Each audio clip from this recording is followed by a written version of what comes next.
Dari kisah Agustinus Ferry yang baru kita saksikan tadi, ternyata tidak semua kesenangan itu akan berdampak baik. Bahkan sebaliknya dapat menjerumuskan. Ma, Pak, Evi nggak mau pindah. Evi capek, tiap tahun kita pindah terus. Kisah nyata selanjutnya menceritakan Evelyn Senewe yang mau untuk melakukan kesenangan bersama dengan teman-temannya. Namun karena orang tuanya yang selalu berpindah-pindah tempat di dalam tugas membuat dia tidak bebas. Sehingga Evelyn Senewe dia ngotot melawan kedua orang tuanya. Kamu tanggung sendiri akibat. Mengerti? Saya memutuskan untuk tidak mau ikut pindah karena saya capek. Pindah itu capek. Dan kemudian saya minta untuk tetap stay di kota Semarang.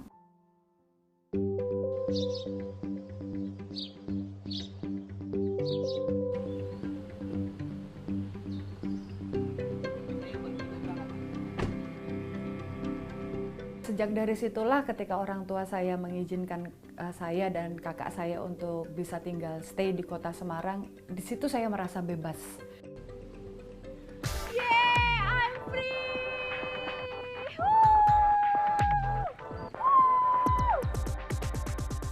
Saya merasa senang, saya merasa bahagia karena saya merasa saya bisa melakukan apa saja tanpa dimarahin, tanpa dipukul, atau tanpa diperintah-perintah, seperti itu.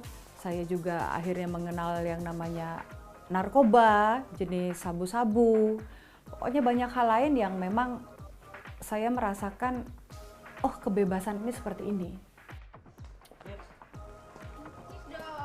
Sini. Oh iya mas, ada Evi mas. Itu yang baju putih siapa sih? Oh yang baju putih itu namanya Evi mas. Dia pengunjung lama sini mas. Tapi mas hati-hati mas. Kenapa? Dia suka PHP-in orang mas. Permisi mas.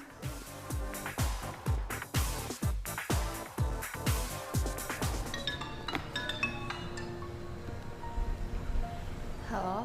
Akhirnya suatu saat saya bertemu dengan seseorang yang saya rasakan saya benar-benar mendapatkan perhatian dan kasih sayang. Evi. Saya merasa nyaman sama dia karena orangnya asik diajak ngobrol. Dan pada akhirnya kami lama-kelamaan kami semakin dekat dan kami semakin akrab. Saya pun merasa semakin nyaman sama dia.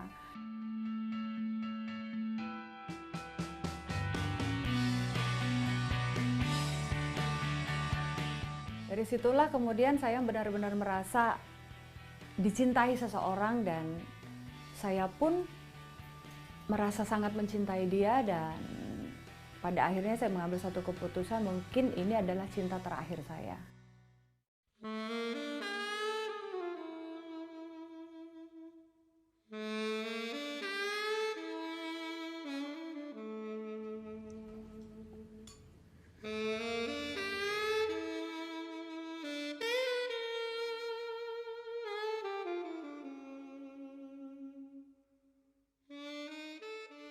Karena saya merasakan kami saling mencintai satu sama lain, ya, akhirnya membuat kami jatuh ke dalam hubungan seksual.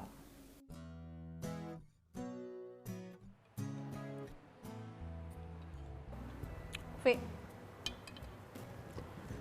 lo ngerasa ada yang aneh nggak sih? Lo ngerasa nggak sih akhir-akhir ini nih ya, lo tuh makannya banyak, gampang sensi, dan badan lo jadi tambah gede. Akhirnya dia menanyakan apakah kamu sudah datang bulan. Dan waktu itu saya bilang sama dia karena memang siklus datang bulan saya tidak beraturan, jadi saya merasa santai. Coba dulu periksain. Saya beli test pack. Pas saya tes,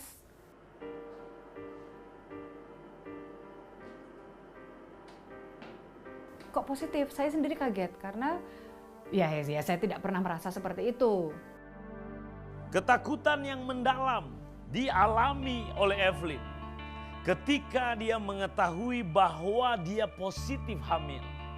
Kekecewaan dia alami bukan saja hanya karena pacarnya yang tidak mau bertanggung jawab. Tetapi bagaimana Evelyn harus jujur kepada kedua orang tuanya. Saat itu Evelyn harus mengambil sebuah keputusan. Ini anak kamu, Bang. Nggak mungkin. Aku yakin kamu hamil sama yang lain. Kamu kan ke diskotik sama yang lain juga. Di situ juga saya benar-benar langsung hancur hati saya karena loh kok respon dia seperti itu ternyata sama saya. Kalau kamu nggak percaya, kamu bisa kesini dan buktiin sendiri.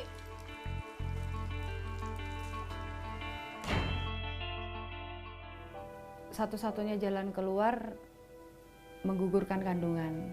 Saya dan teman dekat saya inilah yang akhirnya mencoba untuk mencari cara bagaimana saya bisa untuk menggugurkan kandungan saya ini. Waktu itu cukup sulit karena saya membutuhkan banyak waktu berhari-hari, banyak yang menolak dan sebagainya karena ya memang itu adalah pelanggaran hukum. Sebulan penuh itu saya tidak mendapatkan apa-apa, maksud saya tidak menghasilkan bahwa janin ini tetap ada.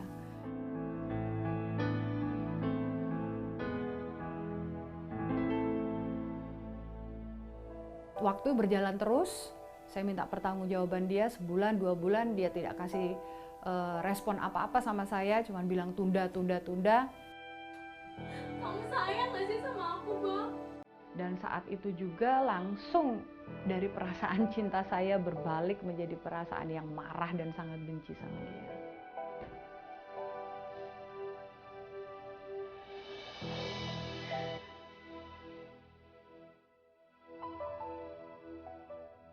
Akhirnya ada yang mau untuk melakukan aborsi. Pertama rasa takut itu pasti ada, karena saya juga merasa saya sudah sangat berdosa hidup saya. Dan ya saya akhirnya tetap berpikir bahwa lebih baik saya mati aja daripada saya bikin malu orang tua, saya bikin malu keluarga.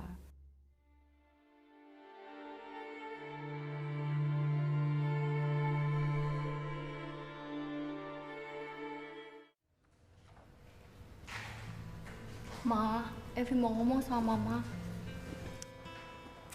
Apa Tondo? Mau ngomong aja pakai izin segala. Kamu mau ngomong apa?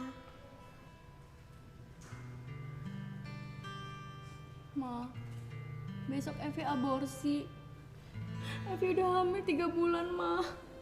Pacar Evi nggak bertanggung jawab, Ma. Respon Mama waktu itu sangat sedih. Kamu gak takut sama Tuhanmu, datang sama Tuhanmu minta ampun. Ya seperti itu yang Mama ungkapkan sama saya, tapi saya tidak menggubris itu, saya cuma bilang sama Mama, oke Mah, ya sudahlah. Yang penting saya minta maaf, jadi kalau saya ada apa-apa, saya mati pun, saya udah minta maaf sama Mama, tolong sampaikan ini sama Papa. Perasaan saya waktu itu ya cuman, ya takut, ya bingung, ya sedih. Pokoknya amburadul perasaan saya, hanya saya bilang udah ini harus diselesaikan hari ini. Setelah saya operasi dan saya siuman dari obat bius, saya cuma bilang, wah Tuhan ternyata saya hidup.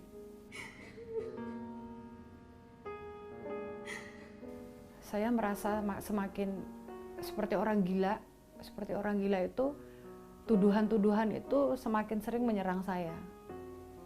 Jadi oh ya kamu pembunuh, kamu ini dan sebagainya. Jadi beberapa tahun mungkin saya sempat depresi. Jadi saya ke dokter untuk cari obat tidur karena perasaan bersalah itu nggak mau hilang sama sekali dalam hidup saya. Dan suatu saat ada acara KKR, di situ ada beberapa teman saya yang mengajak. Akhirnya saya datang ke KKR tersebut. Ketika saya memejamkan mata, saya seperti melihat satu cahaya yang sangat terang. Waktu itu saya melihat satu cahaya yang sangat terang sampai saya nggak bisa membuka mata saya. Saya cuma bilang, di hati saya ada bilang, oh itu Tuhan, itu Yesus. Saya bilang, apa benar itu Yesus mau ketemu sama saya? Dia cuma bilang, anakku, aku mengasihimu apa adanya.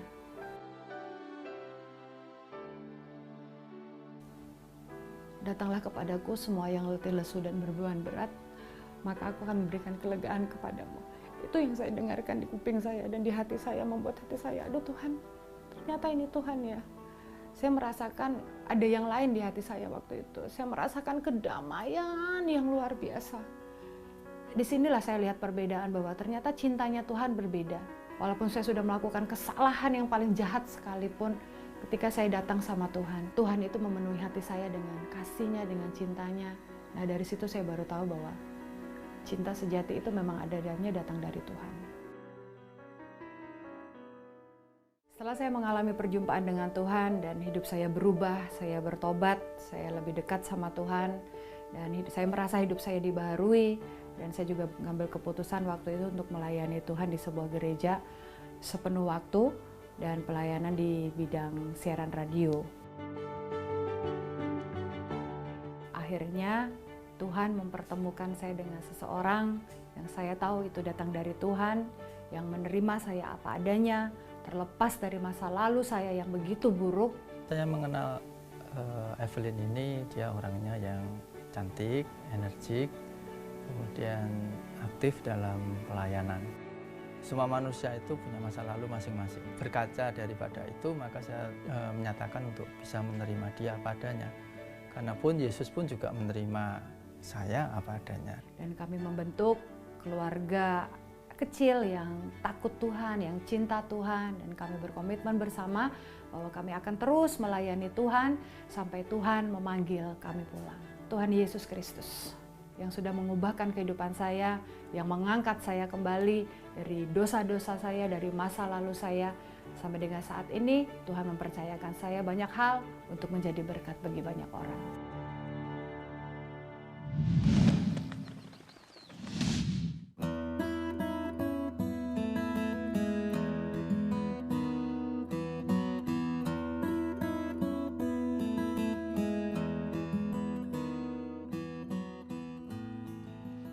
Setiap orang memiliki hobi dan kesenangannya masing-masing. Dan untuk mewujudkannya, setiap orang rela melakukan apa saja.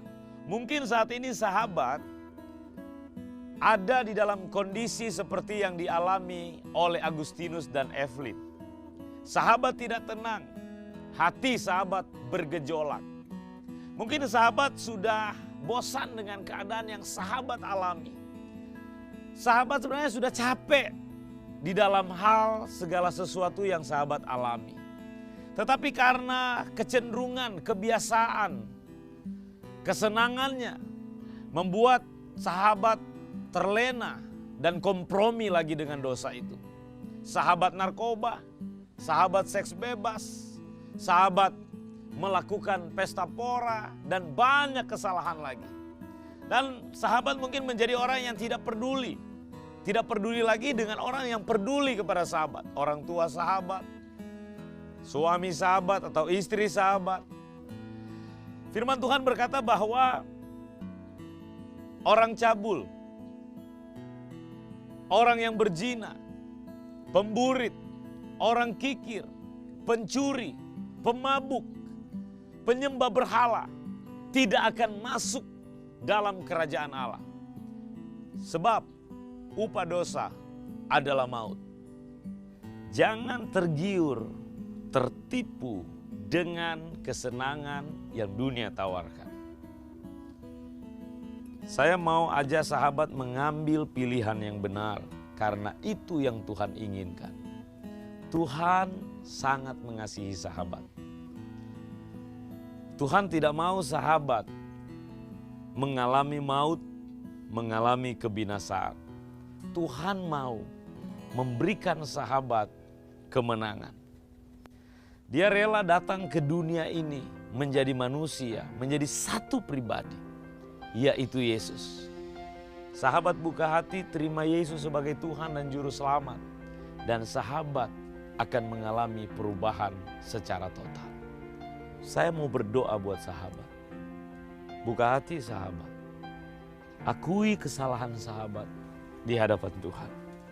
Sahabat membutuhkan Tuhan untuk lepas dari ikatan. Katakan kepada Tuhan, Tuhan saya minta ampun. Dan saya akui Tuhan bahwa saya berdosa. Undang Yesus masuk di dalam kehidupan sahabat. Sahabat akan mengalami pemulihan secara total. Tuhan menjamah engkau saat ini. Tuhan punya rencana indah buat sahabat. Jangan putus asa dengan apa yang sahabat alami saat ini. Jangan menyerah. Tuhan itu mau ubahkan sahabat. Saat ini dia sedang menyentuh hati sahabat. Dalam nama Tuhan Yesus. Dalam nama Yesus. Ketika sahabat percaya, Yesus ada di dalam hati sahabat. Sahabat berubah secara total.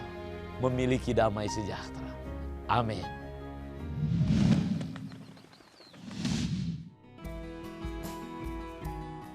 Jika sahabat sudah ikut berdoa bersama dengan saya tadi, dan sahabat sudah mengakui dosa-dosa sahabat kepada Tuhan, saya mengajak sahabat untuk menggunakan kesempatan ini untuk sahabat dapat menghubungi tim Sahabat 24. Tim Sahabat 24 akan siap untuk menjadi mentor sahabat. Tim Sahabat 24 akan siap meresponi sahabat selama 24 jam. Sahabat boleh catat nomor telepon di layar kaca TV sahabat. Dan sahabat boleh telepon, SMS, WhatsApp. Dan jangan ragu untuk ceritakan setiap masalah hidup sahabat. Masalah dalam keluarga, masalah pribadi, masalah pekerjaan atau spesifik dosa-dosa sahabat. Sahabat boleh ceritakan. Sekarang juga jangan sahabat ragu, hubungi. Sekarang juga karena Sahabat 24 setiap saat siap untuk menjadi sahabat. Tega kamu ya? Apa maksud kamu? Tega kamu selingkuhin aku. Tenang. Apa buktinya? Nih! Ini yang ketiga kalinya kamu selingkuhin Aku bisa jelasin, aku bisa. Aku muak sama penjelasan kamu. Aku mau putus. Mungkin saat ini tak ada yang bisa Anda ajak bicara, tapi kami selalu siap mendengarkan dan mendoakan setiap permasalahan Anda.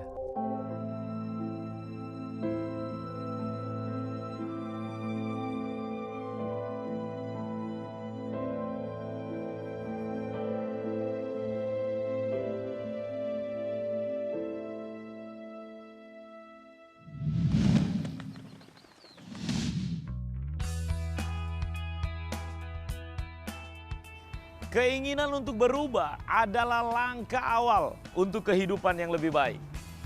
Sebelum saya pamit sahabat, saya mengingatkan sahabat untuk mengunjungi website kami di www.sahabatsolusi.com. Dan jangan lupa like, komen, Instagram, Facebook kami di Solusi TV. Bagi sahabat yang tidak selesai menyaksikan acara ini secara keseluruhan, dapat mengunjungi YouTube channel kami dengan cara mengetik Solusi TV.